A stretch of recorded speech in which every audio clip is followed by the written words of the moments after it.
If you are a small business owner or someone who is running paid ads, your actual backend conversion numbers don't match with the numbers you get from ad platforms reporting. Most of us struggle finding out where the problem is. Or you keep hearing and seeing jargons like attribution modeling, meta CAPI, Google enhanced conversion tracking everywhere and every day, and you are afraid that you are missing out because these concepts are too complicated. It's not your fault if you don't understand how the paid ads data flow really works, because there was no one to explain it to you from the basics. Questions like, what does Google Analytics do?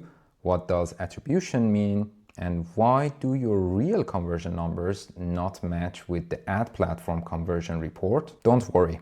These are the most common questions I get asked from my beginner to advanced students. And in this video, I'm going to explain the very basics and answer all of these questions like I explained to them. So if you don't have any prior background in data tracking, media buying, or digital marketing, this video is designed for you to get a good understanding of all these jargons and concepts in a very beginner-friendly way. So the important question is that why this matters to you. As I said, there are two issues. What all these metrics and reports, they seem to tell the same story, but they never quite match. So numbers inside Meta and all other ad platforms, event conversions, ROAS, CPA, and attributed purchases, they reach out to you and you need to make the best decision. So you need to know what actually is reliable and what is not. The second thing is that you need to know the basics of data tracking and how the data for the paid ads are attributed, tracked, and are shown to you. Otherwise, you cannot make a good decision. So better data literacy equals better budget decisions and better campaign optimization. So where does these numbers actually come from? How one real customer action travels through different tracking routes and get reported differently by every platform? In this video, we'll cover it up. First of all, you need to know how customer activity becomes marketing data. So this is a continuous loop. The media buyer activates the system and the data flows back to them. So first of all, you need to know how the customer activities become marketing data. This is a continuous loop. The media buyer activates the system and the data flows back to them. So let's see in details in a loop, how does it go? The first step is media buyer. You launch the campaign on Meta, Google Ads, or TikTok and other ad platforms. Then what happens is the ad is served to them. So platforms deliver your ad to the target audience. So after that, what happens is that an event or a conversion is triggered. So they go to the website, a customer completes an event, a purchase, or a conversion, and then tracking fires. It can fire from different sources, pixels, or conversion API, can capture the event and send the data. And finally, platforms process the data, attribute the data, model it, and then report it back to you.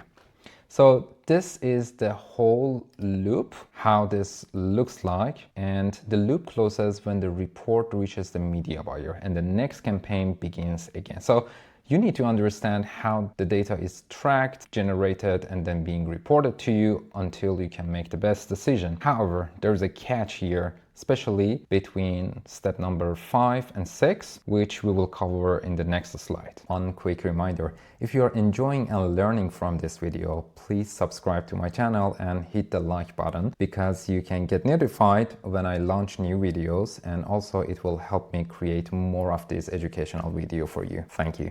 So here in this slide, I want to go a bit deeper and then tell you in a better visualization how the data is being tracked and then collected. So that, as you can see in the first step, there is an action happened from the customer. So they make a click, they sign up, they make a purchase, or an event is triggered. Then the event is being tracked by different systems. It can be from client side and the server side. There is a difference between these two. However, they complete each other. So in future slides, I'll tell you what's the difference and why you should have both of them, not only the client side. And in the third step, after the data is being tracked and captured, by client-side or server-side APIs. The platforms will again get the data, they will modelize it, attribute it, and then they will show it to you as a media buyer or a small business owner.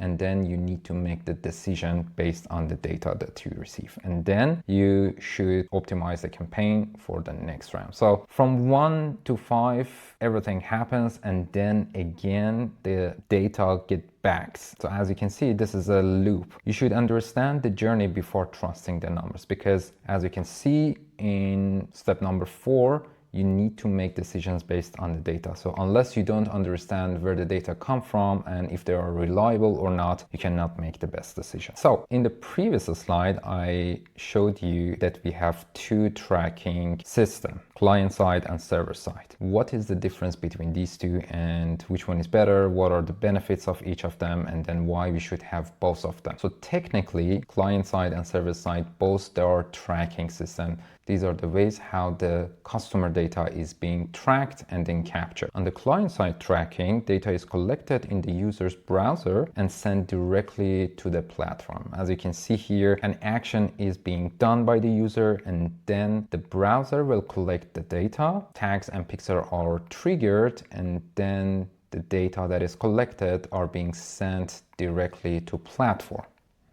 What are the challenges in this client-side tracking? The biggest challenge and the first challenge that is very important is that the data collection can be blocked by ad blockers, iOS restrictions, and browser limits. There is a data loss and incomplete measurement, and you have less control over the data, and privacy compliance is harder in the browser. Because of all of these challenges, you will have less data, so the ad platform cannot modelize and capture as much data as possible for the algorithm to work the best way. However, on the server-side tracking, data is sent from your server container to platform via an API, which has so much more benefit than client-side. So first, the user make an action, then the browser collects the data and then send it to the server. The server process it, control the data, enrich it, and then send it via API to the platform. What are the benefits? Whatever is the challenge with the client side. So this server-side tracking method is very resilient to the ad blockers, iOS updates, and browser limitations. You have more complete and accurate data that is being sent to the platform. You have full control over data quality, and you have a stronger privacy and compliance control. In a wrap-up, the key differences at a glance. The data collection, client side, they collect the data in the browser, server side, it's on your server. Reliability, data quality, but finally, what are the impacts on your business and the decisions that you are making? On client side, because you have weaker signals, so the accuracy and the amount of data is less. For the sake of optimization, it's not very accurate and optimized. With server side, you have strong signals and better results, so you can make more informed decisions. Needless to say that server-side tracking doesn't replace client side. You should use both together for maximum data quality, performance, and privacy. So another challenge that media buyers, performance marketers, and business owners have is that the amount of conversion data that they receive actually from their backend or offline from their self-service does not match with the data that the ad platform reports. Why is that? Let's see. In order to better understand the customer journey, I prepared this so that you understand how the customer journey can look like. So imagine you have Anna as your customer. Anna sees your ads on Instagram and she clicks on it. So it's the first touch. The journey begins, but she doesn't convert. Later, because she got to know your brand, she will look for your brand on Google search. She will land on your website, browse a bit, but she doesn't buy again because she is not ready to buy. Again, later, she will directly go to your website to see her wish list. Again, she doesn't buy. Then some days later, when she is watching a video ad and she completely forgets your product, she sees your ads on the YouTube. She clicks on the ads and now she is ready to buy and she make a conversion. So you see how complex the customer journey can look like. You see one conversion, but behind the scene, what actually was happening was an Instagram ad was viewed, then there was a Google ad click collected, a website visit collected, YouTube ads view collected, and then a website purchase was happened.